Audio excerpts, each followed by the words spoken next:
नमस्कार साथियों, आज हम समझने वाले हैं अभाज्य गुणन विधि से एचसीएफ और एलसीएम ज्ञात कैसे करते हैं। तो ठीक है, और ये जो वीडियो है वो क्लास 10 के विद्यार्थियों के लिए बहुत महत्वपूर्ण होने वाला है। तो चलिए बिना देरी के हम इसको समझना स्टार्ट करते हैं।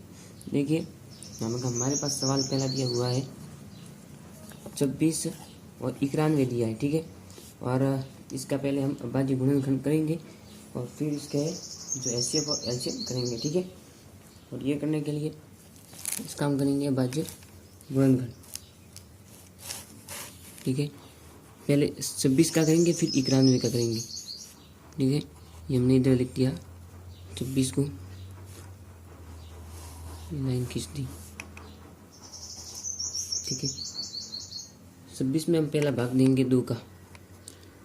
ठीक है, और 26 में हम 2 का भाग देंगे तो वो भाग 13 बार जाएगा। आप पहले भाग दे के भी देख सकते हैं। ये इस 13 आ रहे हैं, उनको भी नहीं तो लिख दिया। और 13 में 13 का भाग जाएगा एक बार। ठीक है, ये एक बार भाग गया। ठीक है, ये हमने पहला स्टेप कर दिया इसको हम नोट कर देते हैं। ठीक है, ठीक है, 2 का 26 में गया 13 बार और 13 में 13 का एक बार गया। ठीक है, तो ये हमने इधर लिख दिया। अब हम करने वाले हैं इस 91 का कर लेते हैं अभाज्य गुणनखंड। ठीक है, इधर कर लेते हैं 5 में। ठीक है, इधर हम लिख देते हैं 91 को, और हम है गए 91 में डायरेक्ट 7 का भाग देते हैं। ठीक है, आप भाग देकर देख लेना। ठीक है, आप तो वो जाएगा 13 बार, ये भी 13 बार जाएगा। आप भाग कर ले देख सकते हैं, तो इसका भी जाएगा 13 बार भाग। ठीक है, और जब 13 में 13 का भाग जाएगा तो वो एक बार जाएगा। तो हम इधर लिख देंगे इसको 1। ये हमने इधर 1 इसका लिख दिया। ठीक है, ये हमने कर दिया। अब हम निकालेंगे एचसीएफ और एलसीएम। ठीक है, तो ये निकालने के लिए हमको क्या करना पड़ेगा।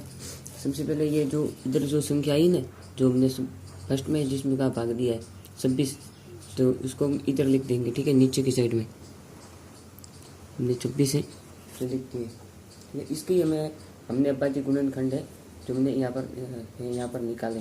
ठीक है, तो इसको सीधा यहाँ पे लिखना है। इसको लिखने के बाद बराबर का चिन्ह करना है। फिर जो इसका हमने अभाज्य गुणनखंड किया है तो इसमें कितनी बार किस चीज़ के भाग गया, तो जैसे कि 2 और 13 का गया इसमें। ठीक है, तो इन दोनों को लिखना है गुणे में, 2 गुणा 13, 2 गुणा 13 हमने लिख दिया। और फिर इधर जो 91 है उनको भी हमको इधर लिखना है इसी, ठीक ऐसे के ऐसे। ठीक है, सेम लिख दिया, बराबर का चिन्ह। और इसमें भी कितनी बार भाग चला गया उसको लिखना है। ठीक है, और एक तो 7 बार और एक 13 बार। ठीक है, एक तो 7 बार गया और एक 13 बार गया, तो हम इधर लिख देंगे 7 गुणा 13। ये हमने इधर लिख दिया 7 गुणा 13। और अब हमको एचसीएफ और एलसीएम निकालनी है। ठीक है, तो ये निकालने के लिए हमको क्या करना पड़ेगा। हम इधर लिख देंगे एचसीएफ लिख दिया, एचसीएफ लिख दिया। और कोष्टक में हम लिख देंगे हमने किस किस चीज़ का जो पहले अभाज्य गुणनखंड किया था। ठीक है, 26 पर 91 का जो भी हमने जो पहले संख्या ली थी और इसका भाग किया था तो उसको हमको लिखना है। देखो 26 व 91। ठीक है, तो इनको कोष्टक में लिख देना है। ठीक है, इस ब्रैकेट में 26 व 91 हमने इस कोष्टक में लिख दिया। और इसमें जो फाइनल यानी लास्ट भाग की संख्या में गया है। ठीक है, और फिर जिसके बाद 1 आया है, तो इसमें भी देखो लास्ट 13 बार गया और इसमें भी लास्ट 13 बार गया है। ठीक है, और फिर बाद में 1 आया है, तो ये दोनों बार 13 आए। तो हम इधर क्या करेंगे, इधर बराबर का चिन्ह करके इन दोनों के मतलब इन दोनों का किया है, इसका भी 13 है और इसका भी 13 है, तो इसको हमको एचसीएफ में क्या है 13 लिख देना है, क्योंकि दोनों का सेम आया है, तो हमने इधर 13 लिख दिए। ठीक है, और अब हम करेंगे एलसीएम। ठीक है, एलसीएम करने के लिए मीटर लिख देंगे LCM, तो मैंने इधर लिख दिया LCM, ठीक है। और इसमें भी हम ऐसे ऐसे लिख देंगे 2691, ठीक है, ठीक है, 26 और ये 91 कोष्टक में, ठीक है, ये हमने लिख दिया। फिर इसके बाद हम क्या करेंगे कि एलसीएम में हमको क्या करना है, इन दोनों संख्या के जैसे 2 और 13 इन दोनों का भाग्य है ना, इन दोनों को ही लिखना है, ठीक है। जैसे कि 2 बार गया इसमें भी 26 में भी, और पहले 2 में गया फिर 13 में गया, और 91 में पहले 7 का गया फिर 13 का गया, तो दोनों को लिखना है।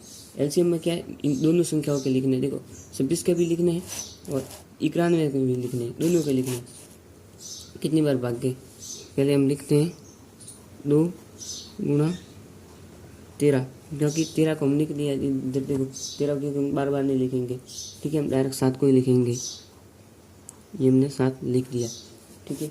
जब हम इनका कैलकुलेशन करेंगे, इनका मतलब देखो 2 का गुणा करेंगे 13 में, फिर जो संख्या आएगी उसको गुणा करेंगे 7 से, तो हमारा जो फाइनल आंसर है वो आ जाएगा 182।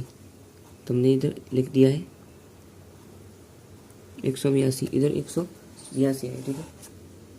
अब हम इसकी जांच कैसे करेंगे वो भी हमको देखना है, तो हम इधर लिख देंगे जांच, इधर हम नाम लिख देते हैं जांच, हमको भी इसकी जांच भी करनी होगी, ठीक है। ये हम जांच इधर लिख रहे हैं, जांच करके बराबर कर देंगे हम, क्या है, पहली संख्या गुणा में दूसरी संख्या, यानी पहली संख्या और गुणा में दूसरी, यानी सेकंड संख्या, दूसरी संख्या। जांच यानी पहली संख्या गुणा दूसरी संख्या, ठीक है। हमारे पास पहली संख्या क्या आई थी, हम पहली संख्या किसको मानेंगे, तो हमारे पास आए थे 26 और 91, ठीक है। और यहाँ पर हमारे पास आए थे ना ये 26 और 91, इनको हम लिख देंगे गुणा में, ठीक है, 26 गुणा 91, ठीक है। हमने इधर इसको लिख दिया, और फिर इस काम करेंगे बराबर, यानी सेम टू। और इधर हमारी संख्या कौन सी आई थी, जो ये लास्ट आंसर आया था ना 13, इधर इन 13 को हम 182 से गुणा कर देंगे, ठीक है। तो 13 गुणा 182, इनसे हम गुणा कर देंगे, तब हमारा जो फाइनल आंसर है वो आएगा 2367 आएगा।